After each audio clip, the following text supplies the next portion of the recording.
સુરતમાં કરોડો રૂપિયાનું ફુલેકું ફેરવનાર શાહ દંપતીનું વધુ એક કારસ્તાન સામે આવ્યું છે અને આ જ કારણથી અત્યાર સુધીમાં આ શાહ દંપતી સામે ત્રીજો ગુનો નોંધાયો છે। શાહ ઇન્વેસ્ટમેન્ટના નામે શેર ટ્રેડિંગની ઓફિસ ખોલી કરોડો રૂપિયાનું ફુલેકું ફેરવનાર શાહ દંપતીના વધુ એક કારસ્તાનનો ભાંડો ફૂટ્યો છે। વરાછાના સોફ્ટવેર ડેવલપર સહિત 9 વેપારીના 99 લાખ રૂપિયા આ દંપતીએ ચાઉ કર્યા છે। તેમની સામે ત્રીજો ગુનો હવે કાપોદ્રા પોલીસ સ્ટેશનમાં નોંધાયો છે અને રોકાણ પર 100 દિવસમાં 12 થી 15% વળતરની લાલચ આપવામાં આવી હતી। તેમણે 11 લાખ રૂપિયા રોક્યા હતા, જેમાંથી 1.74 લાખ રૂપિયા આપી તેમને ઠેંગો બતાવી દેવાયો હતો। તો મિલનભાઈને પણ 30 લાખનું રોકાણ કર્યું હતું અને તેમની સાથે પણ છેતરપિંડી થઈ છે। ભાવનગર મહુવાના પાર્થ પંડ્યાએ 58 લાખ રૂપિયા અને ભાવનગર મહુવાના અશ્વિન રાણાભાઈએ 75 લાખ રૂપિયા ગુમાવ્યા છે। હાલ આ સમગ્ર મામલે શાહ દંપતી સામે સીઆઈડી ક્રાઇમમાં ગુનો દાખલ થયો છે, જેના આધારે આ દંપતીએ કેટલા લોકો સાથે છેતરપિંડી કરી છે તે બાબતે વધુ તપાસ હાથ ધરવામાં આવી રહી છે। રાજ્યમાં આગામી 7 દિવસને લઈને હવામાન વિભાગ દ્વારા છૂટાછવાયા વરસાદની આગાહી કરવામાં આવી છે। રાજ્યમાં હવામાન વિભાગે માવઠાની આગાહી વ્યક્ત કરી છે। 25 થી 27 ઓક્ટોબર સુધી વરસાદને લઈ યલો એલર્ટ જાહેર થયું છે। પૂર્વ મધ્ય અરબ સાગરમાં ડિપ્રેશન સક્રિય છે। સૌરાષ્ટ્રના દરિયા કિનારે DC1 સિગ્નલ जाहिर કરવામાં આવ્યો છે। पहला जो आइसोलेटेड प्लेसेस में मेनली दक्षिण गुजरात की जो जिला है और सौराष्ट्र कच्छ की जो दक्षिण जिला है, इसमें हल्का से मध्यम बरसात का संभावना रहेगा। उसके आगे ज़्यादा एरिया कवर हो जाएगी। नॉर्थ और साउथ मतलब नॉर्थ गुजरात रीजन की और सौराष्ट्र कच्छ की जो रिवेटिक पार्ट्स है, इसमें भी बारिश का हल्का से मध्यम बरसात का संभावना रहेगा। और 25, 26, 27 को हम हैवी रेनफॉल येलो वार्निंग के साथ કમોસમી વરસાદને લઈને ખેડૂતો ચિંતાતુર બન્યા છે અને તેમનો પાક નિષ્ફળ જશે તેવી ભીતિ પણ તેમને સતાવી રહી છે। થારજમાં અતિવૃષ્ટિ થઈ, જેના કારણે તમામ વિસ્તારો પાણીમાં ગરકાવ થયા હતા, પરંતુ ચોંકાવનારી વાત એ છે કે હજી પણ ઘણા સ્થળે પાણી ઓસર્યા નથી। થારજમાં વરસાદ બંધ થયાના 41 દિવસ પછી પણ હાલાકી પડી રહી છે। 1.5 મહિનાના જેટલો સમય વીત્યા છતાં પણ પાણી ઓસર્યા નથી। શ્યાણલ નગર સોસાયટી પાસે હજુ પણ પાણી ભરાયેલા છે। તો ચારે બાજુ પાણી છે અને એક બાજુ ગટરનું પાણી રાત દિવસ અંદર ચાલુ છે, હયાત કરે છે।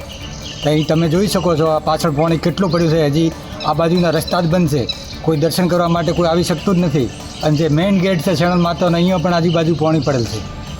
આમાં પાણી કાઢવાનો પ્રયત્ન ચાલુ જ છે, પણ હજુ એનો કોઈ વરસાદી પાણી સાથે ગટરિયા પાણી આવતા સ્થાનિક લોકોને માંદગીનો ભય સતાવી રહ્યો છે। દિવાળી વેકેશનમાં જૂનાગઢમાં પ્રવાસીઓ મોટી સંખ્યામાં ઉમટી પડ્યા છે। ભવનાથ, ગિરનાર અને સાસણગીરમાં પ્રવાસીઓએ મોજ માણી છે। જૂનાગઢ ફરવા માટે આકર્ષણનું કેન્દ્ર બન્યું છે, ત્યારે જૂનાગઢ આવતા પ્રવાસીઓ ભવનાથ ક્ષેત્રમાં વિવિધ ધાર્મિક સ્થળો અને રોપવે મારફતે ગિરનાર જતા જોવા મળ્યા હતા। આજે અમે રોપવેની મજા લઈ અને માતાજીના દર્શન કર્યા। ખૂબ જ આનંદ આવ્યો। વાતાવરણ બહુ જ આહલાદક છે। ઉપર જઈએ તો સરસ ઠંડો પવન અને દિવ્યતાના અનુભવ થાય છે। ત્યાં બેસ્ટમાં બેસ્ટ પ્લેસ છે જુનાગઢ જોવા માટે। અહીંયા દામોદર કુંડ છે, પછી સાસણગીર જોવા માટે અમે ત્યાં પણ વિઝિટ કર્યું। સાસણગીરમાં ગીર જોવા, લાયન જોવાનું, લાયન સફારી પાર્ક જોવાની મજા આવી। પછી દામોદર કુંડ બહુ મસ્ત છે। પ્રવાસીઓ જૈન દેરાસર અને મા અંબાના દર્શન કરી ધન્યતા અનુભવી રહ્યા છે। કચ્છ પ્રવાસીઓ માટે હોટ ફેવરિટ ડેસ્ટિનેશન બન્યું છે, ત્યારે દિવાળીના વેકેશનને લઈ પ્રવાસીઓનું ઘોડાપૂર ઉમટી પડ્યું છે। કચ્છ નહીં દેખા તો કુછ નહીં દેખા। ગુજરાત ટુરિઝમ વિભાગની જાહેરાત પ્રવાસીઓ માટે ભારે આકર્ષણનું કેન્દ્ર બની છે। આ વર્ષે દિવાળીના તહેવાર સાથે કચ્છમાં પ્રવાસીઓનું ઘોડાપૂર ઉમટી પડ્યું છે, જેના કારણે કચ્છનો ટુરિઝમ ઉદ્યોગ ફરીવાર ધમધમતો થયો છે। ભુજમાં આવેલા પ્રવાસન સ્થળો પ્રવાસીઓથી ઉભરાઈ રહ્યા છે। આઈના મહેલ, પ્રાગ મહેલ, સ્વામિનારાયણ મંદિર, કચ્છ મ્યુઝિયમ સહિતના સ્થળો પર પ્રવાસીઓની ભીડ જોવા મળી રહી છે। કચ્છનું સફેદ રણ, કાળો ડુંગર, માંડવી બીચ, ધોળાવીરા, ભુજમાં આવેલા આઈના મહેલ અને પ્રાગ મહેલ સહિતના સ્થળો પ્રવાસીઓ માટે આકર્ષણ કેન્દ્ર બન્યા છે। હાલ તો કચ્છના તમામ પ્રવાસન સ્થળ પર પ્રવાસીઓનો ધસારો છે, તો બીજી બાજુ સ્થાનિકોને પણ રોજગારી મળી રહી છે। મહેસાણા જિલ્લામાં ઇતિહાસમાં એરફોર્સનો પ્રથમ વખત વિમાન શો યોજાયો, જેને જોવા જનમેદની ઉમટી પડી। મહેસાણામાં પહેલી વખત એરફોર્સના વિમાનો દ્વારા એર શોનું આયોજન કરવામાં આવ્યું હતું। પ્રથમવાર 9 હોક વિમાન દ્વારા આકાશી સ્ટન્ટ્સ કરવામાં આવ્યા હતા। સૂર્યકિરણ ટીમે 9 જેટ સાથે એર શો પ્રસ્તુત કર્યા હતા। મોટી સંખ્યામાં લોકો નિહાળવા પહોંચ્યા હતા। આકાશમાં શાનદાર સ્ટન્ટ સાથે દિલ ધડક એર શોની શરૂઆત કરવામાં આવી હતી। એર શોનો ઝલક જોતા લાગ્યું કે શૌર્યના રંગોથી જાણે મહેસાણા શહેર રંગાઈ ગયું હોય। 5 મીટરથી પણ ઓછી દૂરી પર ઉડાન ભરતા ફાઇટર જેટ જોવા મળ્યા હતા। કરતબ કરતી સૂર્યકિરણ એરોબેટિક ટીમ જે એશિયાની ગૌરવશાળી ટીમ છે। જેટ્સ 900 થી 1000 કિમી પ્રતિ ઝડપે ઉડાન ભરે છે। એર શો નિહાળવા આવેલા દર્શકો 30 થી 35 મિનિટ સુધી આ રોમાંચક નજારો જોઈને મંત્રમુગ્ધ બન્યા હતા. છઠ પૂજાને લઈને રેલવે વિભાગ દ્વારા વિશેષ તૈયારીઓ કરાઈ છે. રેલવે વિભાગે છઠ પૂજાને લઈને ગુજરાતથી કુલ 36 જેટલી વિશેષ ટ્રેનોની વ્યવસ્થા કરી છે, જેમાંથી મોટા ભાગની ટ્રેનો એ બિહાર અને ઉત્તર પ્રદેશ તરફ જશે અને આગામી 5 દિવસમાં વધુ 1500 ટ્રેન દોડાવવાની પણ યોજના છે. વિશેષ ટ્રેનોમાં વધારાના કોચ જોડવામાં આવ્યા છે. આ સુવિધાઓના માધ્યમથી પશ્ચિમ રેલવેનો અમદાવાદ મંડળ યાત્રીઓને તહેવારના દિવસોમાં પણ સુરક્ષિત, આરામદાયક અને સમયસર મુસાફરીની ખાતરી આપે છે. આ ઉપાયો યાત્રિકોને લાંબી કતારો, અનાવશ્યક ભીડ અને અસુવિધાથી રાહત આપશે, તેમજ સ્ટેશન ઉપર સુરક્ષા અને સ્વચ્છતાનું સ્તર પણ વધારશે. પશ્ચિમ રેલવેનો અમદાવાદ મંડળ યાત્રિકોને વિનંતી કરે છે કે તેઓ સ્ટેશન ઉપર નિર્ધારિત હોલ્ડિંગ એરિયાનો ઉપયોગ કરે અને સુરક્ષા કર્મીઓ તથા રેલવે કર્મચારીઓના માર્ગદર્શનનું પાલન કરે, જેથી દરેક યાત્રી માટે મુસાફરીનો અનુભવ એ સુખદ અને સુરક્ષિત બની રહે. અમદાવાદના સ્ટેશન ઉપર 28 ઓક્ટોબર સુધી તબીબોની ટીમ પણ તૈનાત રહેશે.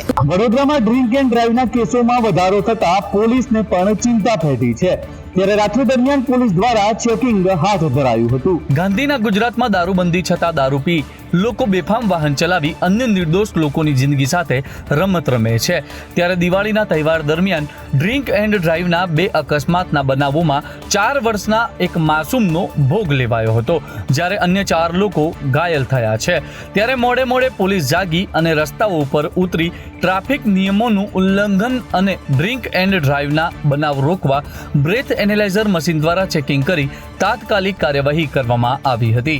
વોકિંગમાં અમે ડ્રિંક એન્ડ ડ્રાઈવના કેસ કરી રહ્યા છે. તેની સાથે સાથે signal jump, over speeding, modified silencers, mobile use કરતા વાહન ચલાવતા હોય ત્યાં વગેરે કિસ્સાઓમાં ધ્યાનમાં રાખીને વડોદરામાં 2 દિવસમાં અકસ્માતના બનાવોમાં બંને કાર ચાલકો દારૂના નશામાં ઝડપાયા, ત્યારે પોલીસ દાખલો બેસાડવા માટે આ કામગીરી કરી રહી છે. ડ્રિંક એન્ડ ડ્રાઈવના કેસ વધતા વડોદરામાં ચેકિંગ હાથ ધરવામાં આવ્યું. એક જ દિવસમાં 70 વાહન ચાલકો સામે કાર્યવાહી કરીને તેમને નિયમના શપથ લેવડાવવામાં આવ્યા. વડોદરામાં ડ્રિંક એન્ડ ડ્રાઈવના વધતા કેસને ધ્યાનમાં રાખીને પોલીસે ખાસ ચેકિંગ અભિયાન હાથ ધર્યું હતું. ટ્રાફિક પોલીસ દ્વારા શહેરના વિવિધ વિસ્તારોમાં વાહન ચાલકોને રોકીને ચકાસણી કરવામાં આવી. નિયમોના પાલન માટે વાહન ચાલકોને ટ્રાફિક નિયમોનું પાલન કરવાના શપથ લેવડાવવામાં આવ્યા. એક જ દિવસમાં કુલ 70 વાહન ચાલકો સામે વિવિધ ગુના માટે કાર્યવાહી કરવામાં આવી. તેમાં મોડિફાઈડ સાયલેન્સર ધરાવતા 11 વાહનો કબજે કરાયા હતા. નંબર પ્લેટ વગરના 15 વાહનો પણ પોલીસે જપ્ત કર્યા.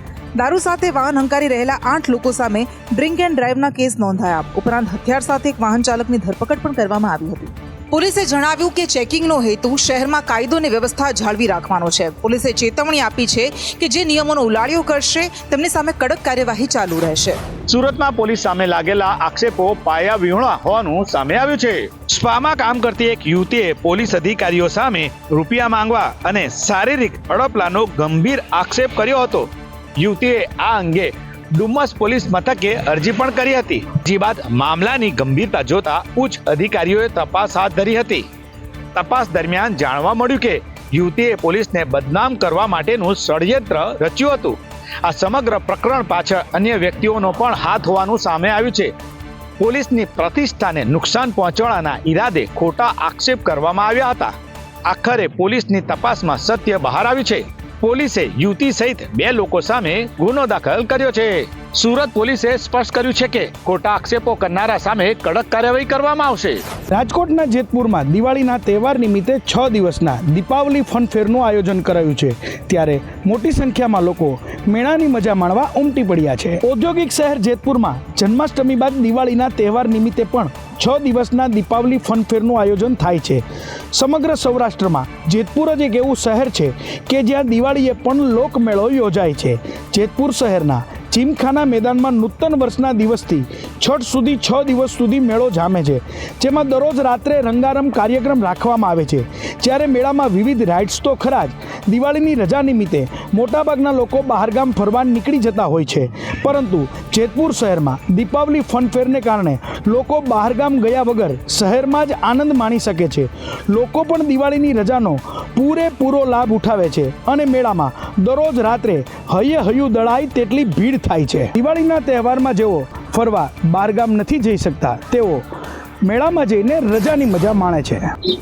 ગુજરાતમાં દારૂબંધીના દાવા વચ્ચે દ્વારકાના ભાણવડ તાલુકામાં આસળીઓ બેફામ બન્યા છે. દ્વારકાના ભાણવડ તાલુકામાં દેશી દારૂનું વેચાણ એટલી હદે વધી રહ્યું છે કે ભર બજારે દુકાનોના ઓટલા ઉપર દારૂના નશામાં નશેડીઓ આરામ ફરમાવી રહ્યા છે. ત્યારે બજારમાં મહિલાઓ અને બાળાઓ નીકળતી હોય તેવી બજારોમાં જ્યાં ત્યાં નશેડીઓ સૂતેલી હાલતમાં જોવા મળે છે. નશામાં ધૂત પ્રતિક્રિયાના વિડીયો વાયરલ થયા છે, જેને લઈ લોકોમાં ભારે રોષ જોવા મળી રહ્યો છે. અલગ અલગ સ્થળોએ નશેડી આરામ કરતા જોવા મળતા પોલીસની કામગીરી ઉપર પણ સવાલ થઈ રહ્યા છે. નાઇટ પેટ્રોલિંગના દાવા કરતા પોલીસ તંત્રની કામગીરી સામે પણ લોકોમાં રોષ જોવા મળી રહ્યો છે. સ્થાનિક લોકોની માંગ છે કે પોલીસ નશેડીને તો પકડે છે, પણ સાથે બુટલેગરને પકડી સખ્ત કાર્યવાહી કરે, જેથી આવી ઘટનાઓ અટકે